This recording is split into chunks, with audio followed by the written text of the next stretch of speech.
Jungle. ये mic भी बहुत काम बता मालूम नहीं क्या बात है।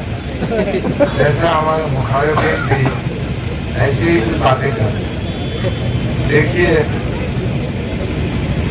यहाँ पर स्टेज सजा था। सियासत में सियासी बातें होना चाहिए, मगर जिस शख्सियत ने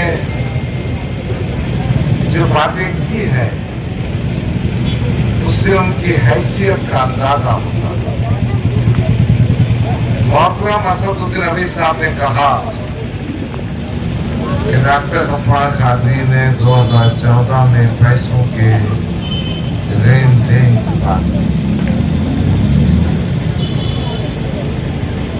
आज 2024 में उनको याद आया कि गफ्फार कादरी इतना खराब आदमी है जो सियासत में लेन देन की बात है।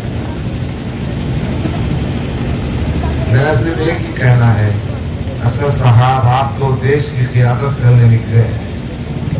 आप तो उम्मत मुस्लिमा के अपने आप को नेता कहते हैं, फिर क्यों झक मारने के गफ्फार कादरी को 10 साल पार्टी में रखा?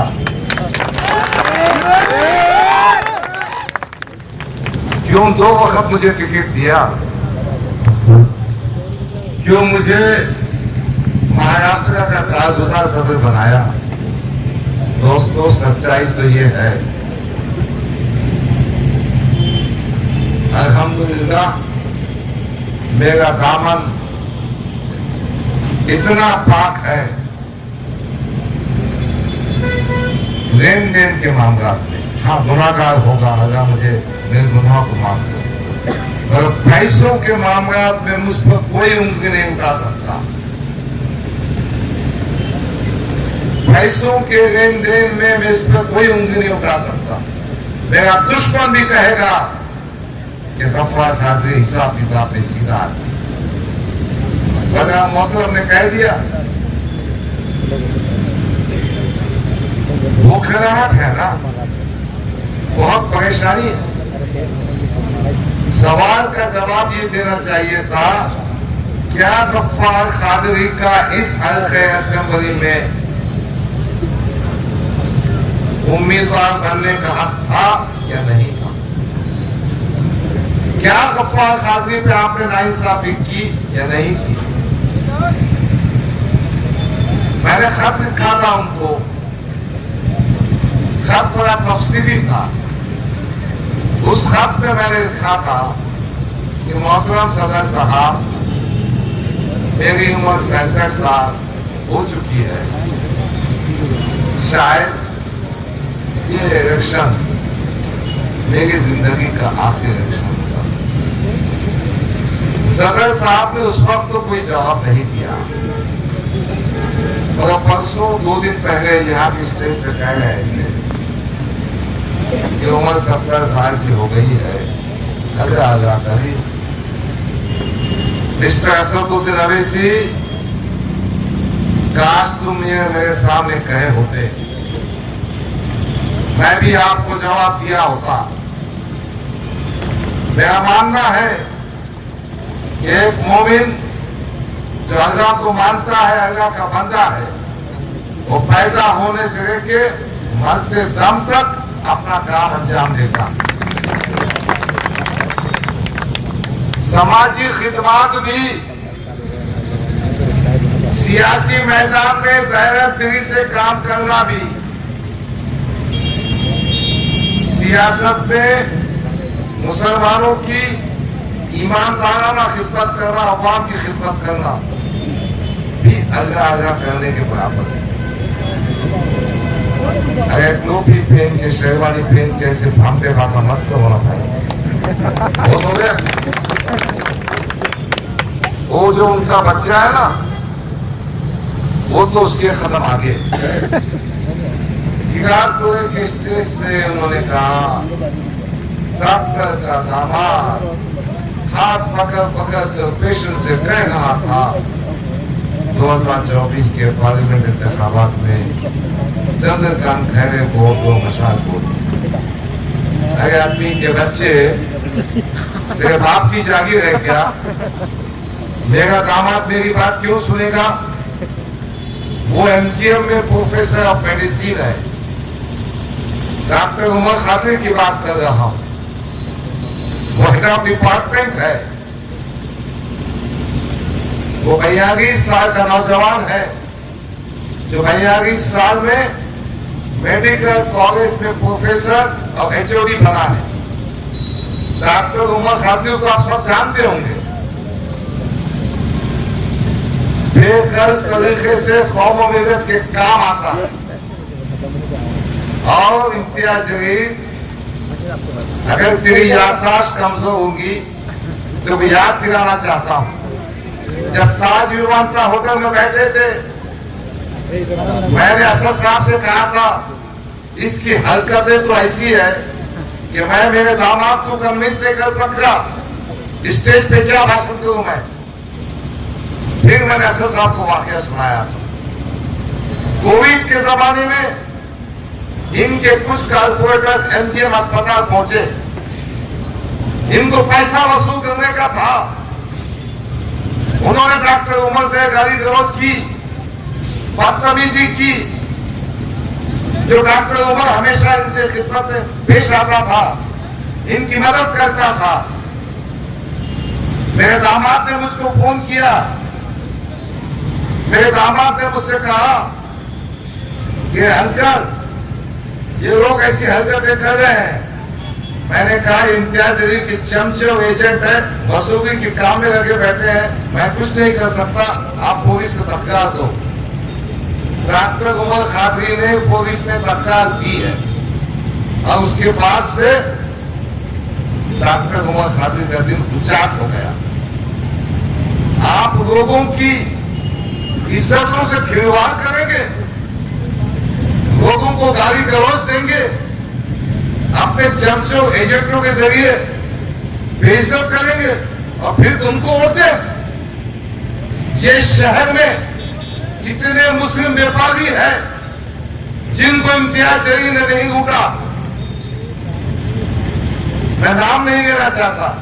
एक फैक्ट्री में हमारा दोस्त है, वो मैन पावर सप्लाई का काम करता है। ये खासदार बनने के बाद उस फैक्ट्री के मैनेजर के पास जाकर कहता है तो मैन पावर का काम मुझे दे दो। यकीनन जब किसी का दिल दुखता है, तकलीफ होती है, तो मुखालफत करेगा। तो मैं इम्तियाज जलील को याद दिलाना चाहता हूं कि ताज विमानता होटल में मैंने कहा था कि इम्तियाज जलील साहब, आपकी हरकतें, आपकी खसरतें इस तरह की है कि आप सिर्फ पैसा वसूल करना चाहते हैं, जिसके नतीजे में मेरा दामाद भी आपसे नाराज है। मैं उसको कन्विंस नहीं करता। उसके आगे की स्टोरी सुना देता मैं, तुम छुपाता नहीं, सुना देता। जब बात दिखती है ना तो पूरी हो जाने दो। मैंने बीच में साफ दिली से, जान तो अपनी पार्टी का कैंडिडेट है, अपने इख्तिलाफात होंगे, साथ देना चाहिए। मैंने इनके साथ वैजापुर का दौरा किया। वैजापुर के दौरे में जब मैंने भाषण किया, बाबरी मस्जिद की मैंने बात किया, मुस्लिम पसंदगा की, मुस्लिम ने बात किया सीधे की, लोगों ने खुश भी लिए। जैसे कर्नल पहुंचे हम, तो इम्तियाज जलील ने कहा आहिस्ता से मेरे कान में, डॉक्टर साहब, बाबरी मस्जिद, नारे तकबीर, पसंदगा की बात मत कीजिए। आप लोग को हिंदू वोट नहीं मिलेंगे, अपन आदर्श लोगों को पटा ले, ये बात नहीं करना चाहिए। अरे मिस्टर इम्तियाज जलील, दोखलापन बंद कर। फिर उसके बाद मैंने तय किया था कि क्या करना चाहिए, इनका साथ देना चाहिए कि नहीं देना चाहिए। और मैंने एक खत लिखा था सदर नबी इस्लाम को, इम्तियाज जलील की हरकतें इस काबिल नहीं कि मेरा दिल गवारा नहीं करता कि मैं पार्लियामेंट में इनका इंतखाबात के साथ मेरे बहुत सारे साथी, फिर एक मीटिंग हुई। वो मीटिंग में इम्तियाज जलील साहब आए। मैंने मेरे दामाद को समझाने के लिए मकान भी गया, तो मेरे दामाद ने कहा मैं नहीं आऊंगा। फिर मैंने मेरी बेटी को फोन किया, बेटी माँ क्या पका, मैं खाना खाने तुम्हारे घर को आता हूँ, जवार की रोटी खाता हूँ मैं शौक से। बेटी ने अब्बा की जवार की रोटी खाने आओ। मैंने खाना खाया। मैंने मेरे दामाद से कहा डॉक्टर उमर खादी से, इम्तियाज घर पे आ रहा है, जान देंगे, अपना किस्सा खत्म कर देंगे। मेरे दामाद ने कहा नहीं, मैं उसे माफ नहीं करूँ। मैंने ऐसे ऐसे केसेस पे फीस कम की है, ऐसे ऐसे वक्त में मकान जाकर देखा है। मैंने उनके फोन करने पर, कॉर्पोरेटर्स के बोलने पर बहुत सारी मदद की है, और एक किस्सा भी सुना दिया उसने। एक दफा कुछ गाड़ी से एक्सीडेंट हुआ था, उसका पूरा खर्चा मैंने दिया था। इसके बाद भी ये अगर मेरे पीछे पड़ता है तो मैं भी इससे बदला वसूलता हूँ। तो ये किस्सा, आप काम नहीं करेंगे, लोगों को लूटेंगे, बदनामी करेंगे, फिर कहेंगे डॉक्टर के दामाद ने हाथ पकड़ पकड़ के मशाल कोट। अबे तेरे को तो जूते मारना चाहिए, तेरे को तो चौरास्ते पे खड़े जूते मारना चाहिए। कहा पैसे कहा बताओ, मैं तुमको अख्तर हाजी कहा बताओ। अख्तर हाजी है क्या मीटिंग में? हमारे दोस्त कितने पैसे मंगाया सुनाओ मैं। इसका काम और धंधा सिर्फ पैसे खाना है और नाटक करना है, नाटक। बहरहाल ये चंद बातें थी जो मैं कहना चाह रहा था, क्योंकि मुखालिफिन की तरफ से आई। अब मैं असल मौजू की तरफ आना चाहता हूँ। अजीज़ान इकरामी, किस्सा ये है कि मौलाना सज्जाद नौमानी के तारीखी बयान के बाद इनके जमीन के नीचे की जो है ना, सड़क के जमीन ये आपको आ गई। अब इस पोखरात में ऐसी वैसी बातें कर रहे हैं।